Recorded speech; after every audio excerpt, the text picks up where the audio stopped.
What's up, guys? I am Kate with Type Match and welcome to my couch. And today on Kate with Type Match's couch, we are going to be talking about ISFPs. And I think that ISFPs, one, are not talked about nearly enough in the MBTI community. I think there are a lot of people out there who are mistyped and are actually ISFPs. I know one person who thinks that they're an INTP. I cannot convince them that they are an ISFP. And I think this is happening, for a variety of reasons, but one is that ISFPs are so often portrayed incompletely. They are portrayed as just these, not just, but the free-spirited, artistic types. And not everybody exactly matches this trope, of the deep feeling, tortured artist. I know some ISFPs who are extraordinarily conservative and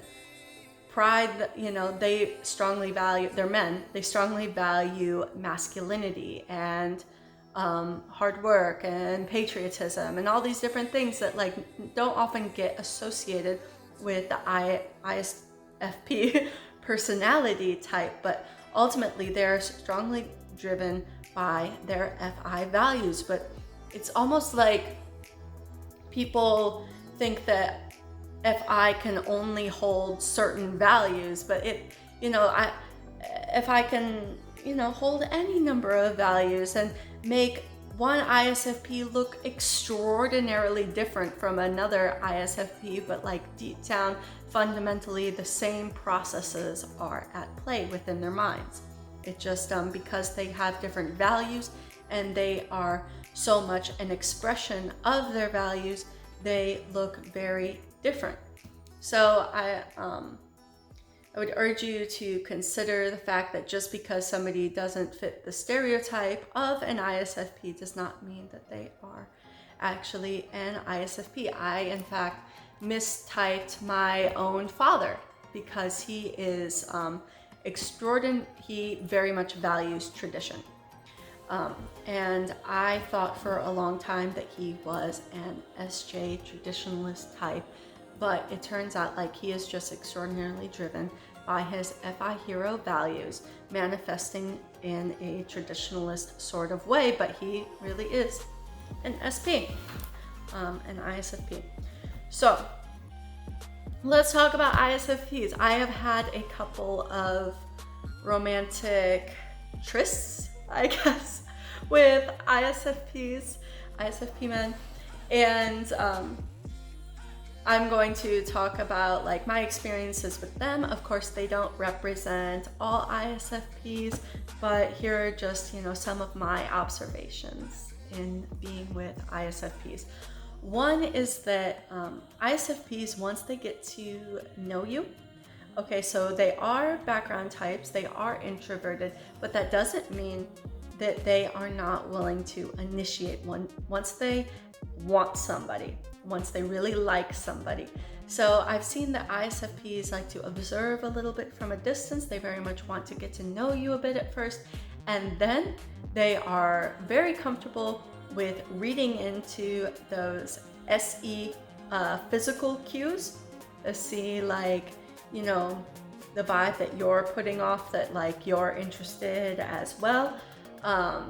And then they are very willing to take the steps to initiate. So to tell a little story, I was in Alaska working at a lodge, and I lived in employee housing, and I would just hang out with a bunch of people there on my time off, and this ISFP guy would always be hanging out as well. And that, he didn't show much interest at first, but then he got to know me a little bit, started feeling me out, decided that he really liked me. And one day when I was walking back up to my living space, it's hard to call it an apartment. It was more like a cell block, really. He followed me and he asked me, "Can I walk you home?" And that's so extraordinarily sweet. What girl isn't going to say yes to that? It's not a far walk, but sure, you can walk me home. And on that walk, he basically professed his feelings for me, made his interest and intentions very clear, and asked, sort of in his own sweet way, if he could court me. And of course, again, I was pretty interested, yeah, and I said, yes, of course, that's so incredibly adorable and sweet. Yes, you can.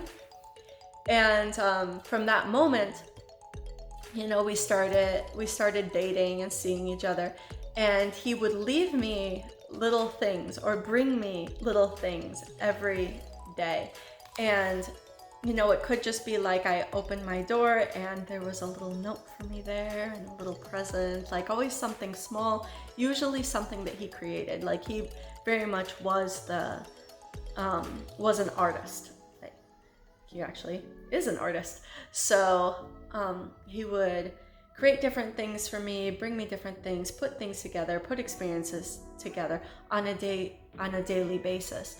The problem with that for me was it was extraordinarily sweet, but every day, like I got, it was hard for me to always react with the same excitement and enthusiasm for it every day. And if I didn't react perfectly, I felt like I was making him feel bad, and it did make him feel bad because he would say, "Oh, this isn't good enough. This is just a little thing. I should get rid of this," and I would have to like reassure him, like, "No, I love it, really." Like, and that was kind of tiring because he was giving me an experience, and then I needed to react properly, which I'm not as equipped to be in that position.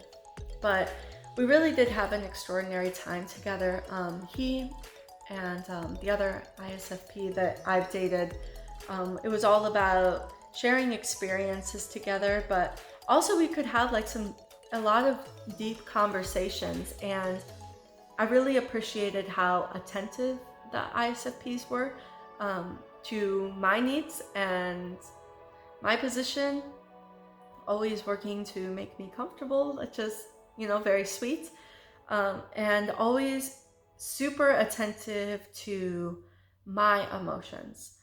And I really liked how they made me feel very accepted, and like it was always a very safe space to be vulnerable, which is something that I struggle with and continually have to push myself to work on. They helped me to pay attention to my own feelings, and it was very easy for them to step into my shoes and imagine how I must be feeling, which often helped me understand how I was feeling because they could feel it more readily than I could. And that kind of also put me in a strange position because they could feel my feelings, you know, more, I could tell, like on a deeper level than I could. And it almost felt like I was then put in the position to comfort them. Like, no, really, I'm okay. Like, no, I can imagine how you must feel. And I'm like, no, really, it's all right. But that's something that I thought was very beautiful and I appreciated. And I'm not saying that all this applies to every ISFP, because I know some ISFP men who are incredibly hard and not so emotionally available as these ISFPs, but I know that they're also extraordinarily sensitive, even if they don't want to show that, especially when they value tradition and masculinity as much as they do. But for example, my father and these two ISFP men that I know very much wear their feelings on their sleeve. Like, when they are feeling something, it is written all over their face, which very much draws me. When they're sad, they just are like total pathetic, sad puppy dog look on the face, and I have to then like be like, oh no, your feelings, poor, like, and I'm very like drawn to try to comfort them and to make them happy, which can be a codependent type behavior. So you have to be careful about that, FE users. But yeah, their feelings are written all over their face. So also when they're happy, when they're excited, it is very fun to be around them because they just light up and it emanates through them. It emanates into the energy of the space. Everybody can feel it, and you know, it makes you really happy to be around that. So what else do I have to say? Oh yeah, I have another example. So if you guys have watched the show Love is Blind, I know it's a silly reality show, but it has a lot of good examples in it. Giannina, I think that's how you pronounce her name. She goes by Gigi. She is an ISFP, and I think she's from Argentina, so her culture might sort of affect her responses to things as well. But she is an ISFP with ISTP Damien, and it's very interesting to watch that relationship dynamic play out, where when he proposes to her, she stops him and is like, no, I want to propose to you. And that's sort of like, we see like when an ISFP is certain, they're more willing to initiate and take charge in that situation.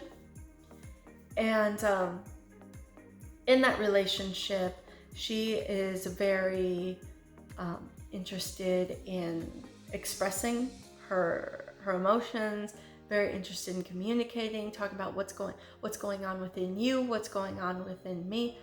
And that's kind of hard for Damien to handle all the time. He sort of has like a lower battery for that. I don't know what I'm looking for. I can visualize it, but I don't know what I'm trying to say there. But ultimately, Gigi is a little bit too explosive and inconsistent in the expression of her emotions. She's a little too all over the place with him, and ISTPs really need people to be consistent. So when they're at the altar, she says yes, and he says no, because he needs to see that consistency from her before he's ready to make a commitment. And then after the show, we find out that they get back together, and it seems that I just checked up and they're still together now, dating. So there's a little example, if you're curious about ISFP and ISTP in a relationship, how that looks and the challenges that go along with that particular relationship. So if you're an ISFP and you're single, you can check out the Type Match app. It's available on iOS or Android. Or if you're just curious about ISFPs, want to meet an ISFP as a friend or a possible love interest, also check out the Type Match app. Thanks.